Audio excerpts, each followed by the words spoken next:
Hello दोस्तों, आपका एक बार फिर से स्वागत है शुभम्स एजुकेशनल हब पर। कल हमने बात किया था सौर समीकरण आधारित कुछ जो सवाल थे, कुछ क्वेश्चन थे, उसको हमने सॉल्व किया था। और उसके बाद हमारा जो अगला चैप्टर है क्षेत्रफल, आयतन एवं धारिता की संकल्पना।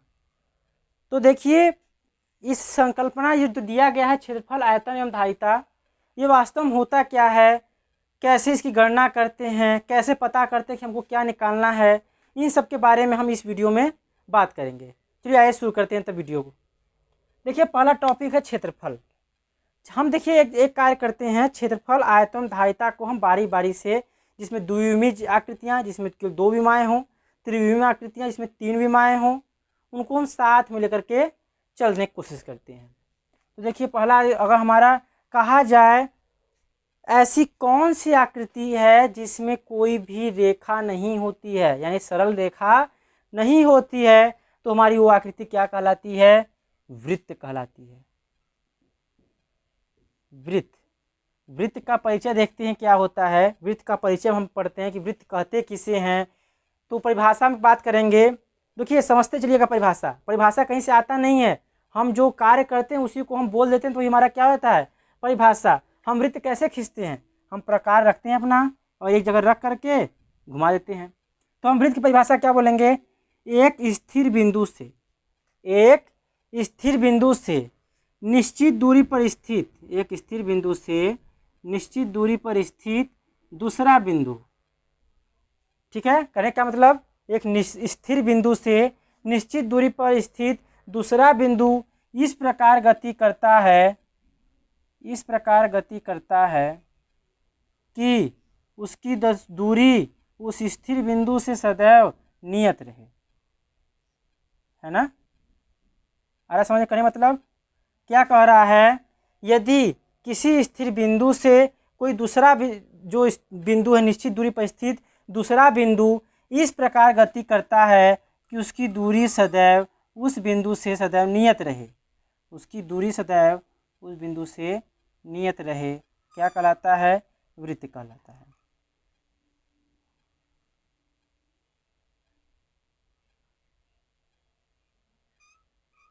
ठीक, तो क्या देखिए, इसकी दूरी हमेशा हर जगह बराबर है।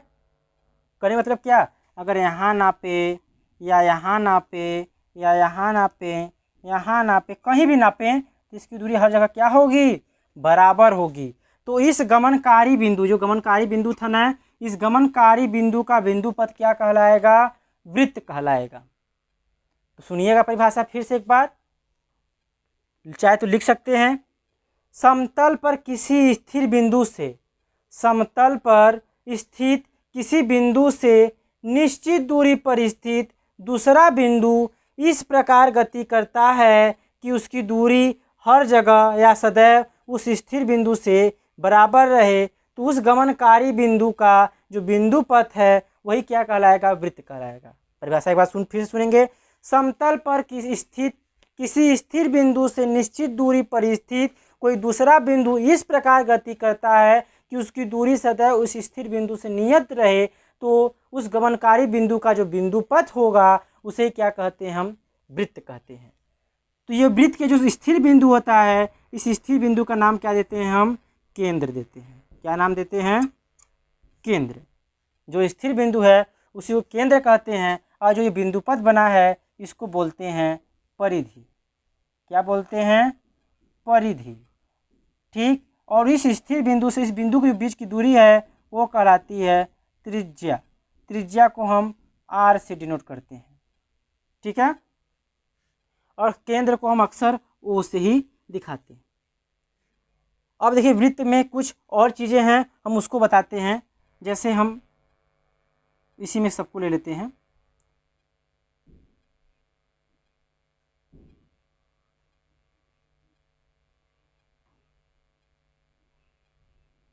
देखिए क्या है, ये जो केंद्र है, इस केंद्र से इस जो इसकी परिधि है, इस परिधि के बीच की दूरी क्या कहलाएगी? त्रिज्या। परंतु परिधि के दो बिंदुओं को यदि मिलाएं हम, परिधि के दो बिंदुओं कहीं पर भी मिलाएं तो दूरी क्या कहलाएगी? जीवा। परिधि के दो बिंदुओं को मिलाएं तो कहलाएगी जीवा। परंतु ऐसी जीवा जो केंद्र से होकर के जाए, ऐसी जीवा जो केंद्र से होकर के जाए तो वृत्त का क्या कहलाएगा? व्यास कहलाएगा। ठीक है। परिधि को दो बिंदुओं को मिलाने वाली रेखाखंड को क्या कहते हैं? जीवा कहते हैं। परंतु जो जीवा केंद्र से होकर जाए उसे कहते हैं व्यास। अगर पूछा जाए वृत्त की सबसे बड़ी जीवा किसे कहते हैं तो बोलेंगे वृत्त की सबसे बड़ी जीवा व्यास को कहते हैं। ठीक। यदि पूछा जाए वृत्त की परिधि पर कितने बिंदु होते हैं तो वृत्त के परिधि पर अनंत बिंदु होते हैं, या असंख्य बिंदु कह सकते हैं, है ना। अनंत बिंदु होते हैं, असंख्य बिंदु होते हैं। ठीक, असंख्य बिंदु होते हैं। अब पूछा जाए कि वृत्त की जीवा किसी वृत्त को कितने भाग में बांटती है तो देखिए ये वृत्त की जीवा है, वृत्त को देखिए एक भाग और दो भाग बांटती है। तो बड़े भाग को कहते हैं दीर्घ वृत्त खंड, बड़े भाग को दीर्घ वृत्त खंड और छोटे भाग को लघु वृत्त खंड। ठीक। और जो जीवा देख रहे हैं ना, पर अगर हम इस जीवा को मिटा दें, इस जीवा का यह ध्यान दीजिएगा, अगर केवल हम ये दूरी लें, ये दूरी केवल देखिए, ये जो दिख रहा है इसे हम कहते हैं चाप। क्या बोलते हैं? चाप। परिधि पर कोई दो बिंदु ले लें और उनके बीच की दूरी क्या कहलाएगी? हमारी चाप कहलाएगी। तो देखिए वृत्त का इतना परिचय हुआ। तो वृत्त का देखिए क्या होता है? परिमाप। वृत्त का परिमाप। अब इसके जानने से पहले हम जानेंगे परिमाप क्या होता है। क्या होता है परिमाप? क्या होता है? क्षेत्रफल क्या होता है? और आयतन क्या होता है? और धारिता क्या होती है? ये शब्दावलियों को जान लें तो हमको आसानी हो जाएगी इस चैप्टर को पढ़ने में। परिमाप, क्षेत्रफल, धारिता एवं आयतन। ठीक है। परिमाप क्या होता है? किसी भी आकृति को बनाने में, या कह सकते हैं उसकी किसी आकृति की बाहरी सीमा रेखा है उसकी कुल लंबाई को ही क्या कहते हैं? परिमाप। जैसे हमारा ये व्हाइट बोर्ड दिख रहा है, अगर इसका परिमाप ज्ञात करना होगा तो हम यहाँ से यहाँ तक जाएंगे, उतनी दूरी जोड़ेंगे, फिर वहाँ से नीचे आएंगे उतनी दूरी, फिर वहाँ से यहाँ आएंगे उतनी दूरी, फिर वहाँ से वहाँ जाएंगे उतनी दूरी, यानी चारों दूरी को जोड़ लें तो क्या हो जाएगा? परिमाप हो जाएगा। कहीं पर भी अगर बाउंड्री के चारों तरफ तार लगवाना हो तो भी परिमाप होगा। किसी सड़क के कह सकते हैं, या किसी छत का जो पेंटिंग बॉर्डर बनाना हो वो भी क्या कहलाएगा? परिमाप कहलाएगा। कहने मतलब क्या है कि यदि हम बाउंड्री लाइन की बात करें, उसके चारों तरफ जैसे कोई ये आकृति है, अगर हम यहाँ से यहाँ गए, यहाँ से यहाँ गए, यहाँ से यहाँ गए, यहाँ से यहाँ गए, यहाँ से यहाँ, यहाँ से यहाँ, तो हम कितना दूरी चले वही क्या हो जाएगा? उसका परिमाप हो जाएगा। अगर शाब्दिक अर्थों में अगर बोलचाल भाषा में बोलें, किसी आकृति के किसी एक किनारे पर खड़े होकर के उसके चारों तरफ यदि चल देते हैं तो जितनी दूरी हम तय करते हैं वही क्या होता है? परिमाप कहलाता है। या एक और पर समझने के लिए कहें, किसी रस्सी से यदि कोई आकृति मोड़ के बना रहे हैं तो उस रस्सी से जो आकृति बनाने में जितनी रस्सी की लंबाई लगती है वही क्या कहलाती है? हमारा परिमाप कहलाती है। ये परिमाप स्पष्ट हो गया। अब आते हैं क्षेत्रफल पर। क्षेत्रफल क्या होता है? किसी आकृति के अंदर जितना पृष्ठ घिरा रहता है वही क्या कहलाता है? उसका क्षेत्रफल कहलाता है। या ये कह दें परिमाप के द्वारा जो आकृति ढकी जाती है, जो सतह जो पृष्ठ ढका हुआ होता है वही उस आकृति का क्या कहलाता है? क्षेत्रफल कहलाता है। जैसे इसका परिमाप तो ये हुआ, इस परिमाप का जो ढका हुआ क्षेत्र है यही तो है पूरा, और यही क्या कहलाएगा? इसका क्षेत्रफल कहलाएगा। जैसे ये हमारा व्हाइट बोर्ड है, व्हाइट बोर्ड का परिमाप तो किनारे की दूरी थी, परंतु ये जो पूरी दूरी जिस पर हम लिख रहे हैं वो उसका क्या कहलाएगा? क्षेत्रफल कहलाएगा। अब बात करते हैं आयतन पर। आयतन क्या होता है? कोई भी देखिए आयतन जब भी निकलेगा किसी त्रिविमीय आकृति निकलेगी। त्रिविमीय आकृति क्या होती है? जिसमें लंबाई चौड़ाई के साथ साथ ऊंचाई भी हो।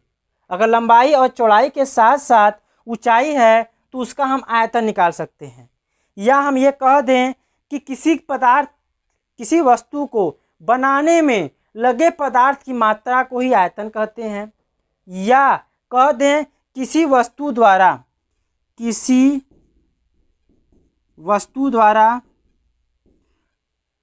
पूरे कवर की गई, मतलब कह सकते हैं पूरा जितना कवर करता है, कितना जगह स्थान घेरता है, उस स्थान को ही क्या कहते हैं, आयतन कहते हैं। जैसे एक घन है, यदि घन को बनाने में जितना लोहा लग रहा है वही लोहा क्या हो जाएगा, उसका आयतन हो जाएगा। कहने का मतलब ये है कि जो भी आकृति है उसको बनाने में या वो जितना स्थान घेर रहा है वही उसका क्या होगा, आयतन कहलाएगा। तो ये आयतन स्पष्ट हुआ। अब इसके बाद देखिए क्या है, धारिता है। धारिता और आयतन में ज़्यादा अंतर नहीं है, बस थोड़ा सा डिफरेंस है। जैसे कोई टंकी है, उस टंकी में जो पानी भरा हुआ है तो कह सकते हैं ना कि उस टंकी को कितना स्थान घेर रहा है, जितना पानी भरा हुआ उतना ही तो स्थान घेरेगा टंकी। जो टंकी हमारा है यदि उसकी मोटाई हम नगण्य मान लें तो उस टंकी का जो आयतन होगा वही तो होगा जितना कि वो स्थान घेर रहा है लंबाई चौड़ाई ऊंचाई पर, तो उसका आयतन कहलाएगा। उस टंकी में जितना पानी आ रहा है उस क्या कहलाएगी, उसका धारिता कहलाएगी। किसी भी द्रव को मापने के लिए जिस भी इकाई करते हैं, मतलब जैसे भी नापते हैं वो उसका क्या होता है, धारिता। हम 1 लीटर दूध नापते हैं तो भी उस दूध का क्या है, धारिता है। हमारा गैस सिलेंडर में गैस भरा हुआ है वो भी उसकी क्या है, धारिता है। ठीक है। आयतन धारिता में ज़्यादा संपर्क फर्क नहीं होता है। आयतन और धारिता एक दूसरे से संबंधित होते हैं। हम आयतन को धारिता में बदल सकते हैं, धारिता को आयतन में सूत्रों के द्वारा बदल सकते हैं। तो ये हमारा स्पष्ट हुआ। तब आते हैं वृत्त के परिमाप पर। वृत्त का परिमाप नहीं बताया, जो दूरी हम चलेंगे उसकी बाउंड्री लाइन करके वही क्या कहलाएगा, परिमाप। और हमने ये भी बताया कि जो इस गमनकारी बिंदु का जो बिंदु पथ है यही तो हमारा परिधि था। तो यानी कि वृत्त का परिमाप और परिधि एक ही चीज़ होता है। वृत्त का परिमाप और परिधि एक ही चीज़ होता है। और वृत्त का परिमाप क्या होता है, 2 गुणे पाई गुणे त्रिज्या। 2 गुणे पाई गुणे त्रिज्या। और त्रिज्या को r लिखते हैं तो कह देंगे 2 पाई r। त्रिज्या को r लिखते हैं तो हो जाएगा 2 पाई r। परंतु एक चीज़ और जानते हैं, यहाँ पे दिखा रहा हूँ आपको।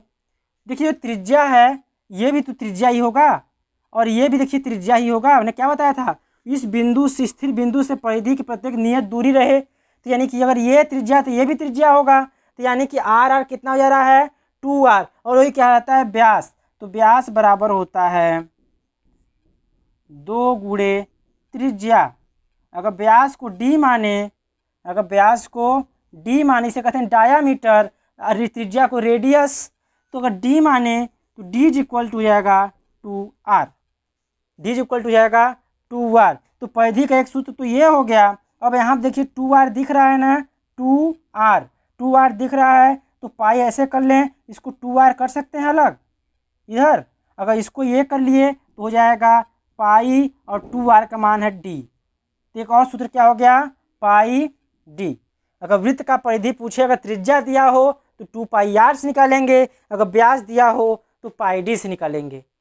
अगर हम पाई d नहीं निकालना चाहते हैं तो व्यास दिया उसको त्रिज्या में बदल करके 2 पाई r से निकाल देंगे। तो वृत्त की परिधि क्या हो गई, 2 पाई r हो गई। अब वृत्त का क्षेत्रफल आता है कि वृत्त कितना स्थान घेरता है।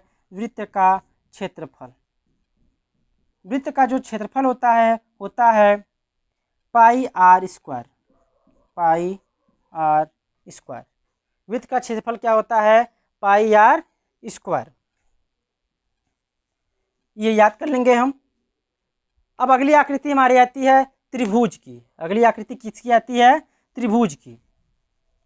अगर हम बोले कि ज्यामिति में ऐसी कौन सी आकृति सबसे बंद आकृति है, मतलब कह सकते हैं न्यूनतम रेखाओं से सबसे बंद आकृति कौन सी आकृति हो सकती है, करने मतलब समझ रहे हैं कि अगर हमको बंद आकृति बनाना हो रेखाओं के माध्यम से, कितनी कम रेखाओं से एक आकृति बंद आकृति बना सकती है, तो हमारा उत्तर होगा त्रिभुज, जो कि 3 रेखाओं से बंद आकृति बन सकती है। 3 रेखाओं के अलावा उससे कम रेखाओं से कोई बंद आकृति बन ही नहीं सकती। हमको कोई भी बंद आकृति बनाने के लिए कम से कम 3 रेखाएं, देखिए ध्यान दीजिएगा, रेखा बोल रहे हैं लेकिन उसका प्राय आप रेखाखंड से लीजिएगा, क्योंकि रेखा की लंबाई निश्चित नहीं होती, लेकिन रेखाखंड की लंबाई निश्चित होती है। तो त्रिभुज देखिए होता है, त्रिभुज देखिए दो प्रकार के होते हैं। प्रकार देखिए बहुत होते हैं, लेकिन त्रिभुज के को दो भागों में बांटा गया है। किसके आधार पर? पहला आधार है कोणों के आधार पर। त्रिभुज को कितने आधार बताया गया है? कोणों के आधार पर। और दूसरा है भुजाओं के आधार पर। कोणों के आधार पर, भुजाओं के आधार पर। ठीक, देखिए त्रिभुज को पूछा जाए त्रिभुज कितने प्रकार हैं, तो हम बोले त्रिभुज को दो आधारों पर बांटा गया है, एक कोण के आधार पर, दूसरा भुजा के आधार पर। तो अब देखिए फिर से हम देखते हैं, जो कोण के आधार पर है उसको भी हम तीन तीन भागों में बांटे हैं। जो कोण के आधार पर है उसको भी हम तीन तीन भागों में बांटे हैं। देखिए जो कोणों के आधार पर है उसको भी तीन प्रकार में बांटा गया है। पहला कौन सा है? न्यून कोण त्रिभुज। पहला क्या है? न्यून कोण त्रिभुज।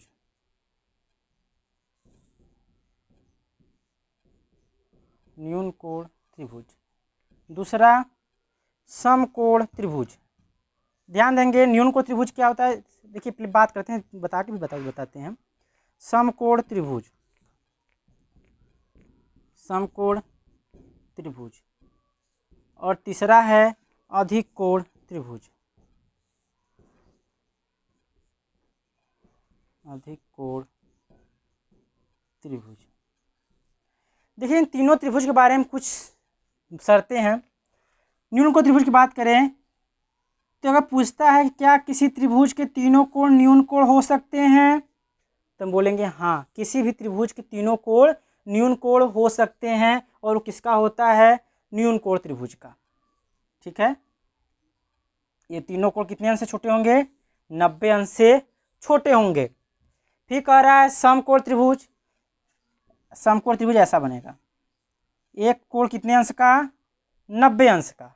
न्यून कोण त्रिभुज में तीनों कोण जो होंगे 90 छोटे होंगे, और जो समकोण त्रिभुज में होगा एक कोण 90 अंश का होगा। और अधिक कोण में क्या होगा? एक त्रिभुज, एक कोण जो होगा 90 अंश से अधिक होगा। जो हमारा एक कोण होगा वो 90 अंश से अधिक होगा। जो हमारा ये कोण है 90 अंश से अधिक है। देखिए अब प्रश्न त्रिभुजों के बारे में क्या क्या पूछता है। कहता है कि क्या त्रिभुज के तीनों कोण न्यून कोण हो सकते हैं, तो बोलेंगे हाँ। अगला क्वेश्चन, क्या त्रिभुज में दो कोण समकोण हो सकते हैं, तो नहीं, क्योंकि अगर दो कोण का योग जोड़ेंगे समकोण का तो 180 रहता है, और त्रिभुज के तीनों कोण का 180 होता है, तो त्रिभुज का तीसरे कोण का मान 0 नहीं हो सकता। इसलिए हम क्या बोलेंगे? त्रिभुज के दो कोण समकोण नहीं हो सकते हैं। इसी तरीके से त्रिभुज के दो कोण अधिक कोण नहीं हो सकते हैं। ऐसा प्रश्न पूछ सकता है तो बोलेंगे क्या? त्रिभुज के तीन कोण न्यून कोण हो सकते हैं, त्रिभुज के दो कोण समकोण नहीं हो सकते हैं, किसी त्रिभुज के दो कोण अधिक कोण भी नहीं हो सकते हैं। ठीक है, अब ये बात हुआ। और देखिए त्रिभुज चैप्टर में भी पढ़ रहे थे, तो इस बार थोड़ा सा इसका देख लें, और त्रिभुज का देख लेना। तो त्रिभुज का क्षेत्र क्या होता है? क्षेत्रफल। त्रिभुज का क्षेत्रफल होता है, इसका त्रिभुज का क्षेत्रफल होता है आधार गुणे संगत ऊंचाई। आधार गुणे संगत ऊंचाई, यह त्रिभुज का क्षेत्रफल है। और संगत ऊंचाई क्या होता है? यदि कोई त्रिभुज है तो उसके एक शीर्ष से उसकी भुजा पर जो लंब डालेंगे तो ये दूरी जो होगी वही क्या हो जाएगी? शीर्ष हो जाएगी। अगर इसको हम ऊंचाई संगत ऊंचाई हो जाएगी। अगर जो ये संगत ऊंचाई है, अगर इसको संगत ऊंचाई मानते हैं तो आधार क्या होगा? ये दूरी होगी। ठीक है, किसी त्रिभुज का जो क्षेत्रफल होगा वो होगा आधार गुणे संगत ऊंचाई। आधार गुणे संगत ऊंचाई। अगर परिमाप कहता है, अगर किसी त्रिभुज का परिमाप बोले तो तीनों भुजाओं का योग, तीनों भुजाओं का योग, तीनों भुजाओं का योग क्या हो जाएगा? इसका परिमाप हो जाएगा किसी त्रिभुज का, और किसी त्रिभुज क्षेत्रफल हो जाएगा आधार गुणे संगत ऊंचाई और अपान में 2। यहाँ देखिए भूल गए हम बताना, क्या हो जाएगा? अपान में 2। बट्टे 2। ठीक, त्रिभुज का क्षेत्रफल क्या हो जाएगा? आधार गुणे संगत ऊंचाई बट्टे 2। साफ साफ लिख दे रहा हूँ, आधार गुणे संगत ऊंचाई बट्टे 2। ये होता है त्रिभुज का क्षेत्रफल और परिमाप होता है तीनों भुजाओं का योग। अब ये थे कोणों के आधार पर त्रिभुज। अब बात करते हैं भुजाओं के आधार पर त्रिभुजों के प्रकार। अब दूसरे प्रकार की बात करेंगे भुजाओं के आधार पर त्रिभुज के प्रकार। भुजाओं के आधार पर त्रिभुज के प्रकार। ध्यान दीजिएगा, ये त्रिभुज का सिंबल है, त्रिभुज कैसी तरीके से लिखा जाता है। तो पहला है समबाहु त्रिभुज। पहला है समबाहु त्रिभुज।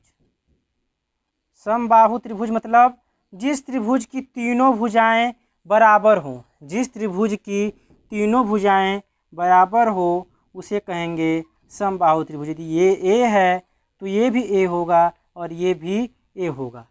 ये समबाहु त्रिभुज है। और समबाहु त्रिभुज का जब परिमाप निकालेंगे, समबाहु त्रिभुज का परिमाप निकालेंगे तो हो जाएगा 3 गुणे भुजा, क्योंकि तीनों भुजाएं बराबर हैं तो हो जाएगा 3a। भुजा यदि ए मानते हो जाएगा 3a। सम बाहु, सम समान, बाहु में भुजा, जिसकी तीनों भुजाएं समान हो उसे कहेंगे समबाहु त्रिभुज और इसका परिमाप हो जाएगा 3 गुणे भुजा बराबर 3a। और क्षेत्रफल की बात करते हैं, समबाहु त्रिभुज का क्षेत्रफल क्या होगा? तो समबाहु त्रिभुज का क्षेत्रफल होता है करड़ी में 3/4 गुणे भुजा के घाते 2। करड़ी में 3/4 गुणे भुजा घाते 2। अगर देखिए, अगर इसकी ऊंचाई की बात करें, ये होती है ऊंचाई, जिसे कहते हैं h मान लीजिए कर लें, तो इसकी ऊंचाई जो होगी समबाहु त्रिभुज की ऊंचाई h बराबर हो जाता है करड़ी में 3/2 गुणे भुजा। ठीक है, ध्यान देंगे, समबाहु त्रिभुज का परिमाप 3 गुणे भुजा, क्षेत्रफल होता है करड़ी में 3/4 गुणे भुजा स्क्वायर, और उसी त्रिभुज का ऊंचाई क्या होता है? करड़ी में 3/2 इंटू भुजा। अब दूसरा आता है समद्विबाहु त्रिभुज। समद्विबाहु त्रिभुज मतलब जिस त्रिभुज की 2 भुजाएं समान हो उसे कहते हैं समद्विबाहु त्रिभुज। त्रिभुज है समद्विबाहु का क्या कर दें, यदि ये त्रिभुज बनता है समद्विबाहु तो देखिए ये और ये दोनों ए हों, ये जो दोनों भुजाएं हों क्या आपस में बराबर हों, मान ले दोनों क्या हो जाएंगे, तब ए है और इसके बीच की देखिए ऊंचाई क्या होगी, ये एच हो जाएगी। ठीक है, तो इस समद्विबाहु त्रिभुज का जो परिमाप होगा, और इसको आधार को क्या मान लेते हैं हम, बी मान लेते हैं, जो आधार है उसको क्या मान लेते हैं, बी। तो इसका जो परिमाप हो जाएगा, इस त्रिभुज का जो परिमाप होगा वो परिमाप हो जाएगा 2a + b। क्या हो जाएगा, 2a + b। त्रिभुज का परिमाप ने बताया था कि सभी भुजाओं का योग, तो देखिए a + a + b, तो a + a हो जाएगा 2a और प्लस b तो हो जाएगा 2a + b। ध्यान देखिएगा थोड़ा सा, अगर कहेंगे हम a + b, इसका तो यही तो होगा, और a हो जाएगा 2a + b। तो हो जाएगा परिमाप का सूत्र। इसके बाद आता है क्षेत्रफल। समद्विबाहु त्रिभुज का क्षेत्रफल क्या होता है? समद्विबाहु त्रिभुज का क्षेत्रफल होता है 1/4b। क्या होता है, 1/4b करड़ी में, 1/4b करड़ी में होता है 4a² - b²। ध्यान देंगे, क्षेत्रफल होता है 1/4b करड़ी में 4a² - b²। अब ये ऊंचाई जो है, अगर ऊंचाई पूछे समद्विबाहु त्रिभुज की, जो ऊंचाई होगी वो ऊंचाई हो जाएगी 1/2। 1/2 करड़ी में b नहीं रहेगा इस बार, करड़ी में 4a² - b²। देखिए हम सूत्र बता दें कि सूत्र कैसे आ रहा है, उसको सॉल्व के बता देंगे, परंतु उसका कोई मतलब यहाँ पे नहीं है। हमको न्यूमेरिकल्स लगाने हैं और न्यूमेरिकल्स हमारे इसे सूत्र पर ही लगेगा। तो हम सूत्र को केवल बता दे रहे हैं। तो परिमाप हो गया 2a + b, क्षेत्रफल हो जाएगा 1/4b, करड़ी में b 4a² - b², ऊंचाई आएगा 2 4a² - b²।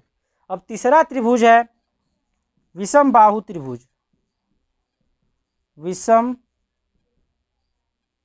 बाहु त्रिभुज, विषम बाहु त्रिभुज। विषम बाहु त्रिभुज होता है जिसकी कोई भी भुजा बराबर न हो। जैसे अगर हम बात करें, ये अगर a है, ये b है, ये c है, जिसकी कोई भुजा बराबर न हो तो उसे कहेंगे विषम बाहु त्रिभुज। और विषम बाहु त्रिभुज का जो परिमाप होता है, हो जाता है a + b + c। a + b + c हो जाता है। और इसी तरीके से इसका क्षेत्रफल, अगर अच्छा देखिए परिमाप ये हुआ तो इस परिमाप का आधा क्या हो जाएगा, अर्ध परिमाप। क्या हो जाएगा, अर्ध परिमाप। अर्ध परिमाप को हम यस से डिनोट करते हैं। इसका मतलब क्या, a + b + c/2। परिमाप आधा क्या होता है, a + b + c, और उसी का अर्ध परिमाप क्या रहेंगे तो /2 कर देंगे। तो इसका जो क्षेत्रफल होगा, होता है क्षेत्रफल बराबर इन रूट अंडर रूट क्या हो जाएगा, रूट पूरा बना लेते हैं, s कोष्टक में s - a, कोष्टक में s - b, और कोष्टक में s - c। और जहाँ यस क्या है, यस हमारा अर्ध परिमाप है। यस क्या है, अर्ध परिमाप है। अर्ध परिमाप में से a घटाएंगे, अर्ध परिमाप में से b घटाएंगे, अर्ध परिमाप में से c घटाएंगे और उसका रूट निकाल देंगे। इस तरीके से हमारा त्रिभुज का चैप्टर, त्रिभुज वाला जो जितने सूत्र थे वो हल हो गए। अब दिमाग में ये प्रश्न उठेगा कि इतने सारे सूत्र बताए जा रहे हैं तो हम सवाल में कौन सा सूत्र लगाएंगे। पहला कंडीशन, यदि उस त्रिभुज का नाम दे दे, उस सवाल में उस त्रिभुज का नाम दे तो हमको स्पष्ट हो जाएगा कौन सा सूत्र लगाएंगे। ठीक है, यदि हमको त्रिभुज में तीनों भुजाओं का मान दे दे तो जान ले तीनों भुजाओं का मान दे दिया तो ये सूत्र लगाएंगे। ठीक है, अगर समद्विबाहु त्रिभुज कहा तो ये सूत्र लगाएंगे, अगर समबाहु कहा तो ये लगाएंगे। ठीक, अगर बाई चांस मान लीजिए आपको ये सूत्र और ये सूत्र नहीं याद होता है, समबाहु त्रिभुज और समद्विबाहु त्रिभुज के क्षेत्रफल का सूत्र नहीं याद होता है, परंतु हमको ये तो याद है ना विषम बाहु त्रिभुज का क्षेत्रफल क्या होता है। तो देखिए इसके संदर्भ में a b c तीनों a ही होगा तो जाएगा s - a s - a s - a, है ना। इसके क्षेत्र में a और b हो जाएगा, a b c की जगह क्या आ जाएगा, a और b, और इसी तरीके से हमारे पूरे सवाल सॉल्व हो जाएंगे। ठीक है, अब अगला टॉपिक है आयत। ले लेते हैं हम, आयत ले लेते हैं। आयत की खासियत क्या होती है, इसके सम्मुख भुजाएं बराबर एवं प्रत्येक कोण 90 अंश के होते हैं। यदि क्या कहें आयत को, किसके सम्मुख भुजाएं बराबर एवं प्रत्येक कोण 90 अंश होते हैं उसे आयत कहते हैं। तो आयत, वर्ग, देखिए द्विविमीय आकृतियों में हमारा क्या क्या बचा है, आयत बचा है, वर्ग बचा है, समलंब चतुर्भुज बचा है, सम चतुर्भुज बचा है और समांतर चतुर्भुज बचा है। तो इसको हम नेक्स्ट वीडियो में कंसीडर करेंगे। फिर उसके बाद आयतन हमारा है, धारिता है, उसको एक चैप्टर में कर ले लेंगे, और उसके बाद बचता है हमारा उसमें न्यूमेरिकल्स, और न्यूमेरिकल को हम पूरे अच्छे तरीके से सॉल्व करा देंगे और हमको स्पष्ट हो जाएगा कि क्षेत्रफल, आयतन और इसमें क्या अंतर है, कैसे सॉल्व करेंगे। तब तक के लिए धन्यवाद।